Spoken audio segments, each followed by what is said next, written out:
Salam sejahtera dan selamat datang sekali lagi ke channel ini, Currents View MY. Baru-baru ini Sabah digemparkan dengan pendedahan skandal rasuah yang telah melibatkan beberapa ahli Dewan Undangan Negeri. Pemberi maklumat mendakwa bahwa Adun Muhammad Arifin Muhammad Arif yang juga menantu kepada yang di-Pertua Negeri Sabah, Musa Aman, cuba untuk menutup mulutnya dengan menawarkan penyelesaian. Tawaran tersebut termasuklah pemulihan lesen penerokaan mineral yang telah dibatalkan sebagai pertukaran kepada kenyataan bahwa dana yang terlibat hanyalah derma politik. Kes ini mendapat perhatian meluas karena ia mencerminkan bagaimana politik di Malaysia masih berdepan masalah ketelusan, terutamanya dalam aspek pembiayaan politik. Susulan pendedahan ini, Pusat Memerangi Rasuah dan Kronisme ataupun C4 Center menggesa kerajaan untuk segera memperkenalkan akta pembiayaan politik bagi memastikan ketelusan dan accountability yang lebih tinggi dalam sistem politik negara. C4 menegaskan bahwa kes ini menunjukkan bagaimana derma politik sering digunakan sebagai topeng untuk menutup amalan rasuah. Mereka juga menekankan betapa besarnya kuasa Ketua Menteri Sabah dalam pemberian kontrak kerajaan negeri dan permit kepada entiti swasta yang boleh disalahgunakan jika tidak dikawal dengan baik. Hal ini menimbulkan kebimbangan dalam kalangan rakyat karena ia membuktikan bahwa sistem politik masih mudah dimanipulasi oleh mereka yang berkuasa. Dalam perkembangan yang berkaitan, Suruhanjaya Pencegahan Rasuah Malaysia (SPRM) telah merakam keterangan daripada 18 adun Sabah berhubung dengan kes rasuah perolehan projek mineral di negeri tersebut. SPRM sedang melengkapkan kertas siasatan dan dijangka akan memberikan perkembangan terkini pada bulan Februari ini. Langkah ini memberikan sedikit harapan kepada rakyat bahwa kes ini tidak akan dibiarkan begitu sahaja. Namun persoalan timbul mengenai sejauh manakah ketelusan siasatan-siasatan ini akan dikekalkan. Adakah individu-individu berprofil tinggi yang terlibat benar-benar akan didakwa atau adakah mereka akan dilindungi seperti yang sering terjadi dalam kes-kes yang terdahulu? Selain itu, Sabah Mineral Management Sendirian Berhad ataupun SMM, sebuah syarikat berkaitan kerajaan negeri telah memulakan tindakan undang-undang di Mahkamah Tinggi terhadap bekas kaki tangan dan pihak luar atas dakwaan salah laku dan pecah amanah. Tindakan ini diambil untuk melindungi kepentingan syarikat serta kerajaan negeri dan rakyat Sabah. Namun, tindakan undang-undang ini juga boleh dilihat sebagai langkah kosmetik bagi mengalihkan perhatian daripada isu utama, yaitu ketelusan dalam pemberian kontrak dan pengurusan sumber negeri. Adakah tindakan ini benar-benar mencerminkan usaha untuk membantras rasuah atau sekadar percubaan untuk meredakan kemarahan rakyat? Menteri di Jabatan Perdana Menteri, Undang-Undang dan Reformasi Institusi, Datuk Seri Azalina Othman Said, turut menekankan keperluan mendesak untuk melaksanakan undang-undang pembiayaan politik yang komprehensif di Malaysia. Beliau menyatakan bahwa ketiadaan undang-undang khusus yang mengatur pembiayaan politik mewujudkan jurang yang signifikan dan meningkatkan risiko rasuah. Namun sehingga kini, akta pembiayaan politik masih belum dibentangkan di Parlimen meskipun janji demi janji telah diberikan oleh kerajaan. Mengapakah kerajaan masih berlengah dalam memperkenalkan akta ini? Adakah ia kerana akan membuka lebih banyak skandal yang melibatkan tokoh-tokoh politik utama?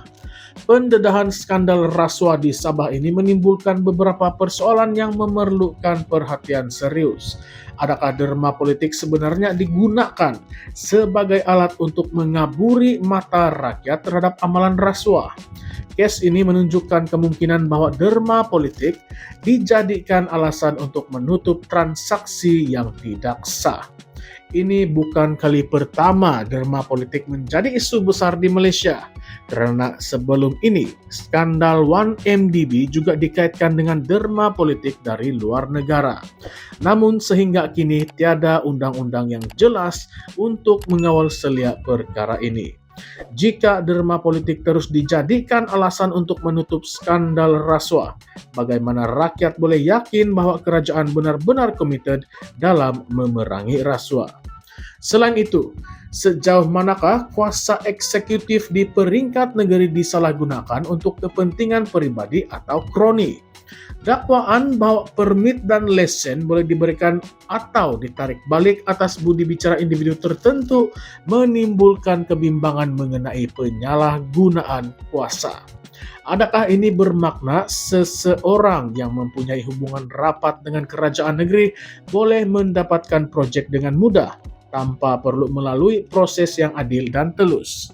Jika benar, ini bermakna rakyat Sabah sedang diperintah oleh sebuah sistem oligarki di mana hanya golongan tertentu yang mendapatkan manfaat daripada hasil negeri. Mengapa sehingga kini akta pembiayaan politik masih belum digubal walaupun desakan berterusan daripada pelbagai pihak? Kelewatan ini menimbulkan persoalan mengenai komitmen kerajaan dalam memastikan ketelusan dan integriti dalam politik. Apakah sebab sebenar kerajaan enggan membawa akta ini ke parlimen? Jika kerajaan benar-benar mahu membersihkan politik Malaysia daripada unsur rasuah, akta ini seharusnya menjadi keutamaan. Bagaimana pula peranan SPRM dalam menangani kes-kes berprofil tinggi seperti ini? Adakah siasatan dijalankan dengan telus dan tanpa sebarang tekanan politik? SPRM seringkali dilihat sebagai alat politik yang hanya bertindak apabila diarahkan.